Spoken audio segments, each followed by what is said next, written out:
नमस्कार। आज बात करते हैं इतिहास के उस साल की जिसने भारत का नक्शा हमेशा के लिए बदल दिया। साल था 1857। ये कोई छोटी मोटी बगावत नहीं थी, बल्कि 100 सालों से जो गुस्सा सुलग रहा था, ये उसका एक ज्वालामुखी की तरह फटना था। तो चलिए कुछ अहम सवालों और उनके जवाबों के जरिए इस पूरी कहानी को परत दर परत समझते हैं कि ये सब आखिर हुआ क्यों और कैसे। तो यह ज्वालामुखी आखिर फटा क्यों? इसकी जड़ें कहाँ तक फैली थी? इस विद्रोह की गहराई को समझने के लिए हमारा पहला सवाल इसकी वजह से ही जुड़ा है। तो देखिए, इसका जवाब एकदम साफ है। ये कोई एक रात में हुई घटना नहीं थी, बल्कि ये ब्रिटिश राज की उन पॉलिसियों का नतीजा था जो पिछले 100 सालों से चली आ रही थीं। इन नीतियों ने भारतीयों के मन में धीरे धीरे एक गहरा असंतोष पैदा कर दिया था। तो सवाल उठता है कि वो कौन सी वजहें थीं, कौन सी नीतियां थीं जिनसे लोग इतने परेशान थे। शुरुआत करते हैं आर्थिक कारणों से, यानी वो वजहें जो लोगों की जेब और पेट से जुड़ी थी। और इसका जवाब है सब कुछ। देखिए, अंग्रेजों की आर्थिक नीतियां ऐसी थीं कि उन्होंने किसी को नहीं छोड़ा।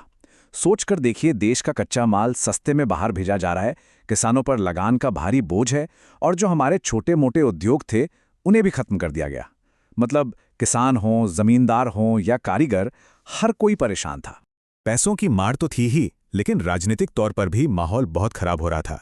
और इसकी एक बड़ी वजह थी लॉर्ड डलहौजी की विलेनी थी, जिसे डॉक्ट्रिन ऑफ लैप्स भी कहते हैं। ये सिर्फ एक पॉलिसी नहीं थी, ये सीधे सीधे भारतीय राजाओं के सम्मान और उनकी विरासत पर हमला था, जिसने कई रियासतों को अंग्रेजों का दुश्मन बना दिया।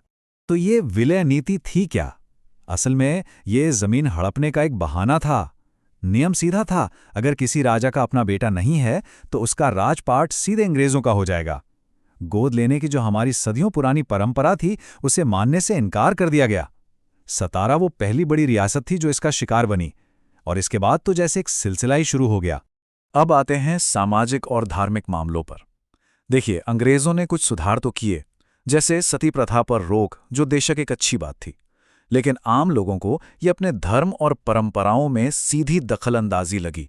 उन्हें लगा कि उनकी पहचान पर हमला हो रहा है। ऊपर से ईसाई मिशनरियों की गतिविधियां, उसने इस आग में घी का काम किया।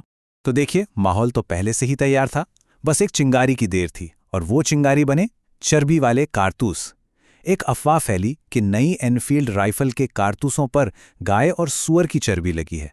अब ये बात हिंदू और मुसलमान दोनों ही सैनिकों के धर्म के बिल्कुल खिलाफ थी। बस यहीं से असंतोष की आग भड़क उठी।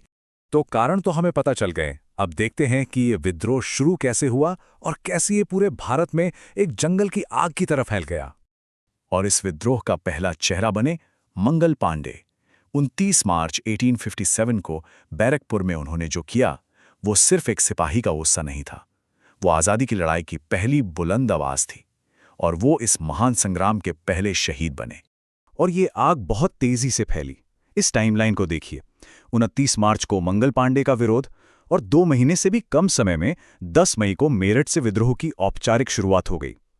और कमाल की बात ये कि अगले ही दिन 11 मई को विद्रोही सैनिक दिल्ली पहुंच गए और राजधानी पर कब्जा कर लिया। सोचिए कितनी तेजी से सब कुछ हुआ। दिल्ली पर कब्जा तो हो गया, लेकिन लीडरशिप थोड़ी बटी हुई थी। नाम के लिए नेता थे मुगल बादशाह बहादुर शाह जफर, जो काफी बुजुर्ग थे, लेकिन असली मिलिट्री कमांड जनरल बख्त खान के हाथों में थी।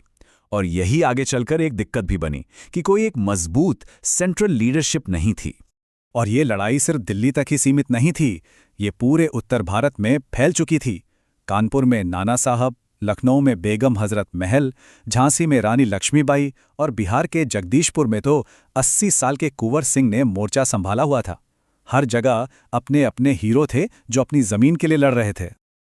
और इन्हीं में से एक नाम ऐसा है जो आज भी हम सबके जहन में है, रानी लक्ष्मीबाई। उनका ये कहना कि मैं अपनी झांसी नहीं दूंगी, सिर्फ एक नारा नहीं था, ये उनके अटूट इरादे और हिम्मत का सबूत था। उनकी वीरता आज भी एक मिसाल है। तो जाहिर है, एक सवाल उठता है कि इतनी बहादुरी, इतने सारे नेताओं के बावजूद ये विद्रोह कामयाब क्यों नहीं हो पाया? और इसके बाद क्या हुआ? चलिए अब इसे समझते हैं। तो इस बड़ी लड़ाई के नाकाम होने की सबसे बड़ी वजह क्या थी? आइए देखते हैं। वजहें कई थीं, पर सबसे बड़ी थी एकता की कमी। देखिए, हिम्मत और जज्बे की कोई कमी नहीं थी, लेकिन कोई एक सेंट्रल प्लान नहीं था, कोई एक ऐसा लीडर नहीं था जो सबको साथ लेकर चल सके। और तो और सिंधिया और होलकर जैसी कुछ बड़ी रियासतों ने तो अंग्रेजों का ही साथ दिया, जिसने विद्रोह को और कमजोर कर दिया। विद्रोह भले ही दबा दिया गया हो, लेकिन इसने एक बहुत बड़ा और स्थायी बदलाव ला दिया। सबसे बड़ा बदलाव ये था कि ईस्ट इंडिया कंपनी का राज खत्म हो गया। अब भारत पर एक कंपनी नहीं, बल्कि सीधे इंग्लैंड की महारानी यानी ब्रिटिश क्राउन का शासन शुरू हो गया। और इस नए राज के साथ कई बड़े बदलाव आए।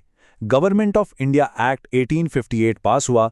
गवर्नर जनरल का पद अब वाइसरॉय कहलाने लगा, जो सीधे रानी का प्रतिनिधि होता था। और सबसे जरूरी, सेरा को पूरी तरह से बदल दिया गया। ये सारे कदम इसलिए उठाए गए ताकि भविष्य में फिर कभी 1857 जैसी कोई बगावत ना हो सके। और सेना में जो बदलाव हुआ वो इस आंकड़े से साफ पता चलता है, 1/3। सेना में 1/3 पद अब यूरोपियन लोगों के लिए रिजर्व कर दिए गए। ये दिखाता है कि अंग्रेज भारतीय सैनिकों पर कितना अविश्वास करने लगे थे, और ये डर आने वाले कई दशकों तक उनकी पॉलिसी का एक अहम हिस्सा बना रहा। तो क्या हम ये माने कि ये विद्रोह पूरी तरह से फेल हो गया? नहीं, बिल्कुल नहीं। भले ही यह सैन्य रूप से कामयाब नहीं हुआ, लेकिन इसने वो कर दिखाया जो पहले कभी नहीं हुआ था। इसने पूरे भारत में राष्ट्रवाद की, यानी एक देश होने की भावना की नींव रखी। ये वो पहली चिंगारी थी जिसने आगे चलकर आजादी की मशाल जलाई।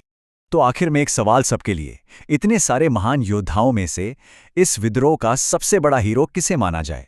मंगल पांडे, रानी लक्ष्मीबाई, बख्त खान या कोई और? इस पर सोचिएगा जरूर। आज के इस सफर में इतना ही। धन्यवाद।